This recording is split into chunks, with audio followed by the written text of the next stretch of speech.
It started like any other lazy Saturday sun, just cresting the ridge, dew still clinging to the grass, and me halfway through feeding the horses with a pitchfork in one hand and a mug of coffee in the other. That is, until I heard what I can only describe as the human version of an air raid siren. It wasn't an actual emergency alarm. Nothing was worse. It was Karen, the self-appointed president of the HOA, shrieking like the world was ending, her voice bouncing off the fence posts like a sonic attack. "They're loose! They're wild! They're going to trample someone!" she cried out, cupping her hands around her mouth like some doomsday herald with a clipboard and a vendetta. I turned, expecting chaos, maybe a horse stampede or something genuinely concerning. But no, there they were, my horses standing in the field exactly where they should have been, doing absolutely nothing wrong. Daisy, bless her, was calmly chewing grass with the kind of serene expression only a 15-year-old mare with arthritis and the patience of a Buddhist monk could manage. She's the kind of horse that once let a toddler braid her tail for 30 minutes straight without even swishing a fly away. And yet here was Karen, red-faced, waving her phone around like a flare gun, already dialing 911 as though I had released a pack of warhorses into a daycare center. It would have been funny if it wasn't 7 a.m., and I hadn't already suspected this woman would be the reason I developed a stress twitch. I stood there, still half in disbelief, coffee cooling in my hand as Karen launched into a breathless call to emergency services, claiming loudly enough for me and the birds to hear that my horses were unstable livestock, galloping at dangerous speeds toward the neighborhood park. The only things galloping were her accusations. "No, I don't know what kind. Beige, very beige, criminal looking," she said like she was describing fugitives from a barnyard mafia. I couldn't believe what I was hearing. This woman, who once claimed my wind chimes hypnotized her dog and that my scarecrow radiated judgmental energy, had officially escalated to calling the police on grazing animals. I shouldn't have been surprised. Karen's been waging a one-woman war on my property ever since I moved in, convinced that my fence line somehow made me her jurisdiction. She'd already reported my rooster, complained about my hay bales being visually aggressive, and declared that my front porch rocker was inviting loafing behaviors. But today she was stepping into an entirely new realm of delusion. And the worst part was, she had no idea what she'd just done. She didn't know that the very animals she was trying to report weren't just horses. These weren't backyard pets or idle pasture ornaments. They were certified members of the county's Border Patrol Equine Division, government horses, trained, registered, and deployed in real emergencies. And by calling the cops on them, Karen hadn't just picked a fight with Mesh, picked a fight with the cavalry. What makes this all so absurd is how utterly peaceful that morning was before she opened her mouth.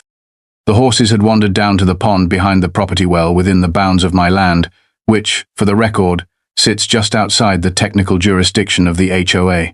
I chose it for that reason. After years of living in cities that smelled like hot concrete and disappointment, I wanted a piece of calm, a place with pine in the air, dirt on my boots, and the occasional whinny of a horse in the distance. Instead, I got a neighbor who treated the HOA handbook like scripture and believed she was the holy enforcer of suburban order. She lives in the house nearest the property line, which in her mind makes her the unofficial border patrol for the neighborhood. Ironic, considering who the actual patrol is. When she saw the horses near the pond that morning completely relaxed, tails flicking lazily, enjoying the sun, something snapped. Maybe it was the way their manes caught the light, or maybe it was just that she hadn't found a new target for her HOA righteousness in a while. But she spun a tale faster than my horses could trot, that they were rampaging, menacing, and potentially plotting. I don't know how she thought horses plot, but by the time I realized she'd summoned law enforcement, she was deep into the call, describing the scene like she was narrating a wildlife documentary written by a conspiracy theorist. And so there I was, blinking into the morning haze, realizing that before I could finish my first cup of coffee, I'd be fielding a visit from the sheriff's department over claims that my beige horses were staging a coup. About 20 minutes after Karen's frantic 911 call, the distant crunch of gravel tires rolling in signaled what I'd feared was coming.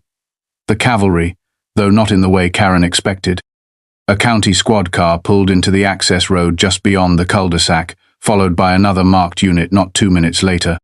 The tension in the air thickened as 2 deputies stepped out, scanning the landscape like they were responding to an escaped convict, rather than a couple of sleepy horses munching grass in the sun. Karen met them halfway down the fence line, arms flailing, voice already raised before they were even within earshot. She had papers, of course. She had papers flapping in her hands like they were classified dossiers instead of, as I later learned, a printout of the HOA's bylaws with her own handwritten annotations and highlighter marks. "There! That one!" She pointed with dramatic flair, nearly stepping into a gopher hole as she gestured wildly at Shadow, my jet-black stallion who was at that moment chewing on a thistle and looking about as dangerous as a yoga instructor on rest day.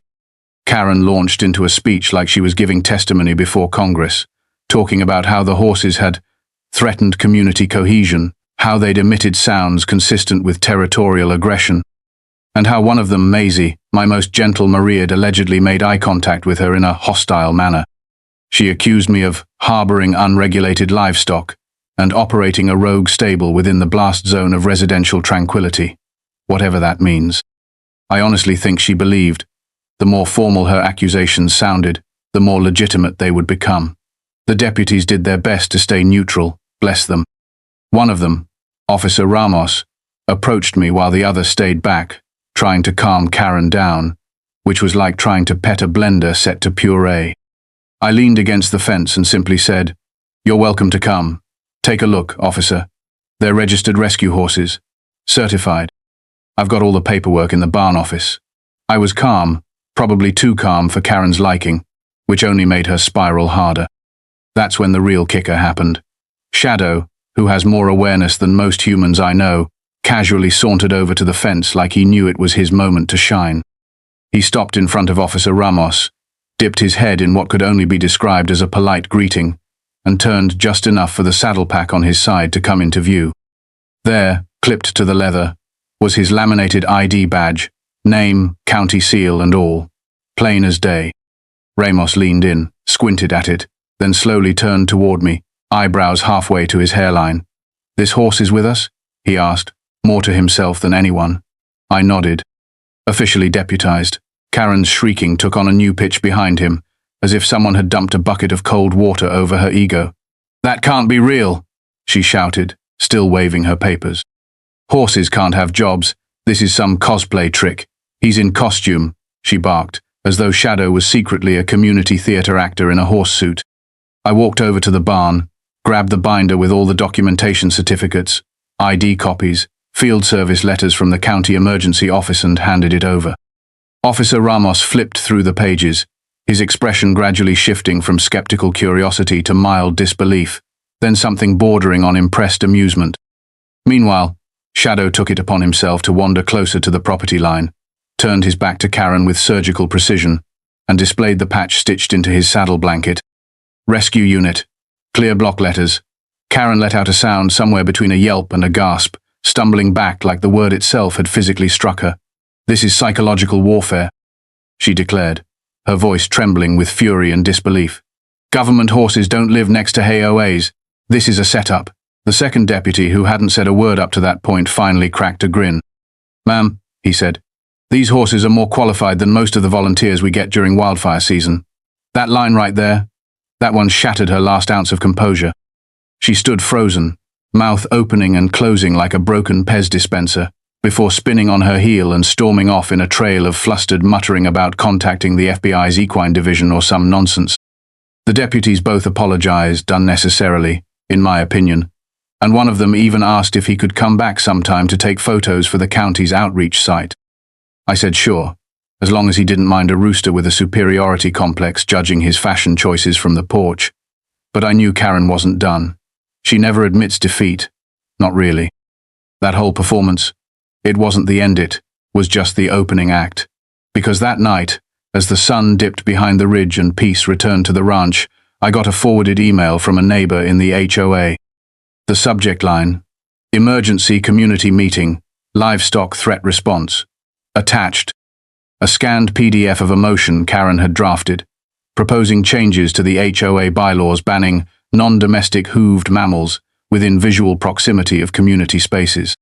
She had even gone so far as to include blurry, zoomed-in photos of my horses standing at the fence line, with red arrows and ominous captions like, "Watching," "Always watching," and "Potential for vertical escape."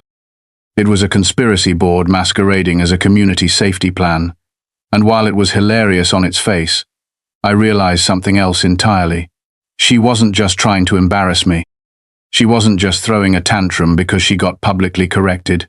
She was trying to build a case, recruit support, and change the very rules in a way that would push me and my horses out for good.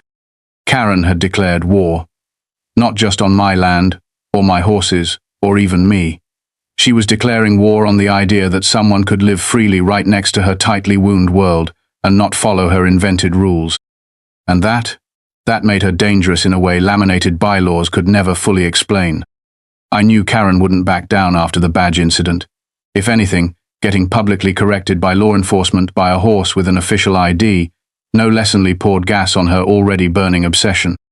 The very next day, flyers began appearing around the neighborhood. Not subtle ones. Bright red ink, capital letters. Are we safe? Unregulated animals among us? One was taped to my mailbox. Another stuck under a neighbor's windshield wiper.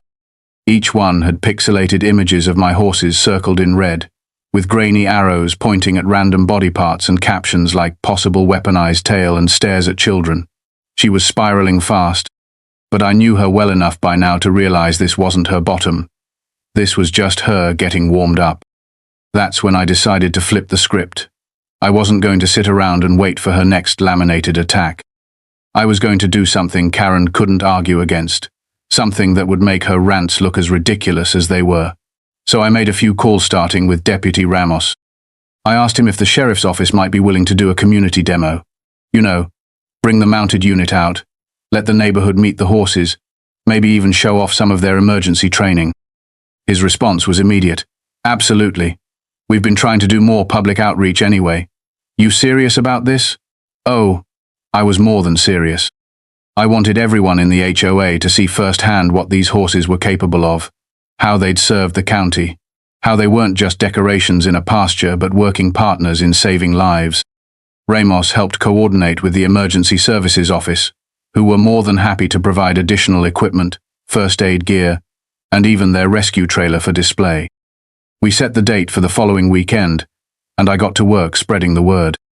I printed flyers, tastefully designed ones, not the apocalyptic screaming ones Karen was known for, and titled them Community Safety and Rescue Day. I posted them at the bulletin board by the HOA clubhouse, slipped a few into mailboxes, and yes, placed one directly into Karen's with the polite note, "All residents welcome." Her response came within hours in the form of a new flyer of her own, this one in purple marker, taped to the community mailbox. Do not be fooled. County resources being used for personal propaganda.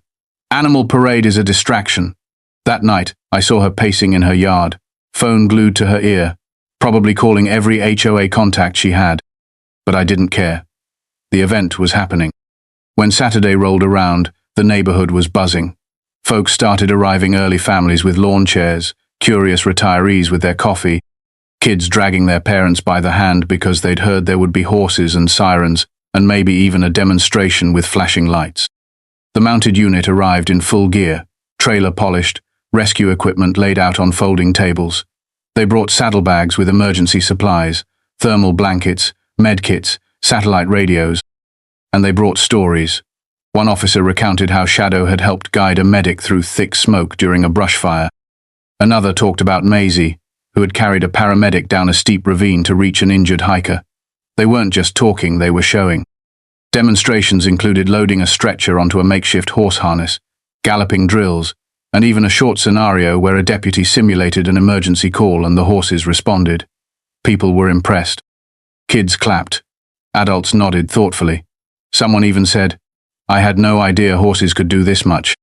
Karen watched the entire thing from behind her living room blinds, a shape in the window that would occasionally disappear and reappear depending on what was being said outside. At one point, she stormed into her yard, stared at the crowd, shouted something unintelligible, and stomped back inside when no one acknowledged her. Because by then, it was clear. The community wasn't just tolerating my horses, they were appreciating them. And Karen? She wasn't just losing her argument, she was losing her audience. But I should have known she wouldn't stop there. Karen doesn't retreat. She regroups. A few days after the demo, I woke up to find a manila envelope duct taped to my mailbox. Bright pink duct tape. Large capital letters scrawled across the front. Urgent community response. I peeled it open, and inside were several typed pages, stapled together crookedly. The front page was titled, "The Hoof Menace Next Door." It included a long, rambling manifesto about unchecked mammal influence, psychological stress from neighing, and a list of proposed HOA rule changes. None of them applied to my land, but that didn't stop her from suggesting things like bans on pasture fencing, noise limits for animals over 200 pounds, and a clause recommending mandatory HOA inclusion for any properties, visually impacting the cohesion of the neighborhood. She was trying to trap me in bureaucracy, but the part that stung was the petition. 5 full pages of signatures, real neighbors, most probably coerced, some probably confused, but still names I recognized. That's when I realized I needed to be ready for anything. I started documenting everything. Calls, messages, Karen's flyers, and I informed the county of what was happening, just in case she tried something serious. Because even though most people saw through her antics, she was still trying to build political pressure, using fear, rules, and confusion. And it wasn't just about the horses anymore. She wanted my land. Not through honest offers or open dialogue. She wanted to squeeze me out, inch by inch, using every HOA trick in the book. But nothing could have prepared me for what happened next. Because just when I thought we were done with shouting matches and paper battles, nature stepped in and reminded all of us who's actually in charge. It started with the air, that eerie stillness you get before something changes, the kind of calm that doesn't feel peaceful, but tense, like the sky's holding its breath. The horses were restless that morning, ears twitching, snorting at shadows. I couldn't shake the feeling something was coming. By noon, I knew I wasn't imagining it. A county alert came through, red flag warning, high wind, dry conditions, fire risk elevated, standard summer warning, but this one felt different. I checked the fire breaks, the troughs, the back trail. I always keep things ready just in case, but I double-checked everything again. And then it hit the unmistakable smell of smoke, faint at first, then stronger. I climbed the hill behind the barn, and that's when I saw it. A rising plume of smoke just beyond the tree line.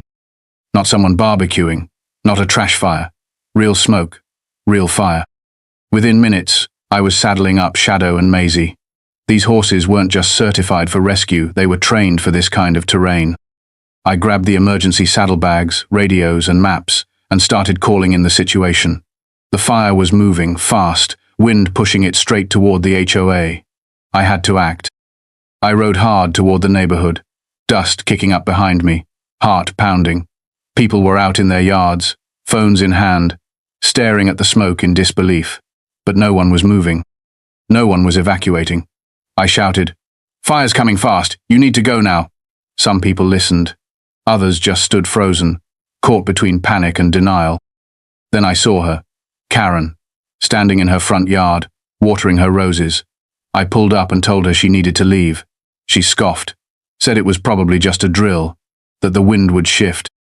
"You're just trying to scare people again," she said, waving her hose like it could hold back flames. I didn't argue. I couldn't. I did what I had to do. I reached down, grabbed her by the arm, and hauled her onto Shadow's saddle. She screamed, called it kidnapping, called it illegal. "Welcome to your illegal rescue," I muttered, and turned him back toward the trail. The fire hit her backyard just as we crossed the edge of the break. We were the last ones out. Behind us, smoke rolled like thunder, flames chewing through dry brush, clawing toward fences. But ahead of us, safety. Evacuees gathered near the main road, some crying, some holding their pets, others hugging neighbors. We had made it. No homes were lost, no lives were taken. Because of the very horses Karen tried to ban. The ones she mocked, the ones she feared, the ones that carried her to safety when her own pride nearly cost her everything. The fire was mostly contained by the next morning, thanks to a swift emergency response, smart preparation, and more than a little help from four-legged heroes who didn't need words to earn trust. Shadow and Maisie, covered in sweat, soot, and dust, had done more in one afternoon than some emergency teams manage in a week. And while the smoke still hung lightly in the air, and some patches of grass wore black scorch marks, not a single home had burned. Not one. People had escaped in time. Some by car, some on foot. Some, unbelievably, on horseback. The very horses Karen had spent weeks trying to ban were now being spoken about in reverent tones by the same neighbors who'd once hesitated to even wave hello from across the fence line. Word got out quickly, as it always does when something both ridiculous and inspiring happens in the same breath. By the time the sun was high the next day, the local news vans had begun pulling in one by one, setting up along the side of the shared access road like spectators to a moment that none of them had expected to witness. Reporters were hungry for details. Kids gave impromptu interviews about how the big black horse didn't even get scared, and one elderly woman told the local paper she hadn't been on a horse since 1947, but now swore it had saved her life. The tone of the neighborhood had shifted like the wind that had carried the fire. There was warmth, not just the heat of summer or the dry crackle of droughted grass, but real warmth. Handwritten thank you cards slid under my gate, kids drawing pictures of Shadow with little red hero capes, neighbors who hadn't spoken to me in months, dropping by to offer cold drinks and gratitude. Maisie got a whole apple pie baked just for her, which she demolished in record time. One woman knitted a blanket with a stitched gold star in the middle and draped it across Shadow's back with tears in her eyes. The sheriff's department sent an official letter of thanks. The county coordinator submitted my land for recognition as an emergency response support zone, complete with trail access signage and a grant for safety improvements. I didn't ask for it. I didn't push for it. It came because people saw something they couldn't unsee: professionalism, service, and heroism from the most unexpected source. And Karen? Karen vanished. Not literally. She was still in her house, curtains drawn, blinds twitching like nervous fingers. But she didn't speak. She didn't print flyers. She didn't mutter across the fence. She was silent in a way that didn't just speak of embarrassment, it hinted at reckoning. Her name, once whispered in HOA corners like a threat, now came with pity, awkward glances, or a shrug. The woman who claimed to be protecting the neighborhood had to be carried out of it by the very beings she tried to erase. That kind of irony leaves marks. The real twist came a few days later. Karen gave an interview. Not to the police, not to the HOA, but to Channel 7's field reporter, who had been standing outside her house, unsure whether to knock, when the door slowly creaked open. Karen stepped out, wrapped in a shawl, her hair down, looking more human than I'd ever seen her. She agreed to speak. Not for long. Not with flair, but she said something that stuck. "I never liked horses," she began. "They're too big, too unreadable. You can't control a horse with a form or a policy. You just have to trust it won't step on you." She paused then, visibly struggling with the words, but pushed through. "I was wrong. I was wrong about the horses. About him. About all of it." She didn't cry. She didn't make excuses. She just admitted, in front of whoever might be watching, that she had built a campaign out of fear and control-land, that it nearly got people hurt. That moment didn't erase everything, but it mattered. The next week, the HOA held a community meeting under the same gazebo where Karen once tried to recruit neighbors to sign petitions against me. Only this time, it was full. People stood shoulder to shoulder, kids sitting on coolers, dogs leashed by picnic tables, the kind of turnout you get when something real has changed. Karen stood up front, holding a folder, visibly trembling. She didn't speak first. June did. She addressed the group with the same even-keeled steadiness she always had, explaining that leadership needed to shift. Karen stepped forward and quietly announced her resignation. "I acted out of fear," she said, "and that fear led me to create division where there should have been understanding. I targeted someone who wasn't the enemy, because I didn't understand what they represented." Then she stepped back, not waiting for applause or sympathy, just quietly returning to her seat. The crowd didn't cheer, they didn't boo, they just nodded, because sometimes the most powerful sound isn't noise, it's shared understanding. June took over as interim president with unanimous agreement, and before the meeting ended, a new vote passed a formal declaration that my ranch was recognized as a protected emergency support site, exempt from HOA zoning decisions, and acknowledged by the county as essential infrastructure. It was the end of Karen's fight, But more importantly, it was the beginning of something else. A new relationship with my community, a shift in how people saw me, the land, and the incredible animals who called it home. A few days later, a cardboard box showed up at my gate. No note, no return address. Inside was a beautifully hand-stitched leather bridle with Shadow's name embossed in elegant script across the brow band, and a brochure for a local animal therapy non-profit folded beneath it. One word written in pen on the back: peace. It wasn't an apology exactly, but it didn't need to be. It was enough. Now, the ranch is quieter again, but in a way that feels whole rather than isolated. Kids visit after school to help brush the horses or learn how saddlebags work. June stops by with lemonade and stories from the HOA she's slowly rebuilding into something worth believing in. Shadow and Maisie still patrol the perimeter on weekends like they own the place, and in some ways, they do. We're even planning a clinic for local veterans, working with that therapy non-profit Karen had marked in the brochure. The irony doesn't escape me, but it also doesn't bother me. People can change. Not all at once, not easily, but sometimes, when the fire clears and the smoke fades, what's left is a field ready for something better. And that's exactly what happened at the block party. The neighborhood held a thank you celebration. Thank you hooves complete with food, music, and a parade led by none other than Shadow and Maisie. The kids handed out drawings, cookies, even tiny handmade medals. Shadow wore his rescue vest, now sparkling clean, while Maisie carried a saddlebag filled with thank you cards and letters. Karen was there too, off to the side, watching. She didn't speak, didn't try to lead. She stood with her hands clasped, nodding quietly when people made eye contact, answering questions when asked, but mostly just present, not as a threat, not as a symbol. Just another person in the community, trying to figure out where she fit in now. Later that evening, as I stood in the pasture watching the horses graze under a cotton candy sky, I heard footsteps at the fence. Karen stood there, holding something in her hands, a framed photograph. It was from the fire, a shot of her, clinging to Shadow's neck as the flames glowed behind them, her face full of fear, Shadow's expression calm and sure. "I thought you should have it," she said. I took it, nodded, and for the first time, we stood there together not as enemies, but as two people who'd been through something they didn't have words for. Maybe we never would, but that was okay. Some things don't need words. Just trust, just peace, just hoofbeats in the distance, reminding us that strength doesn't always roar. Sometimes, it simply walks beside you and waits for you to catch up.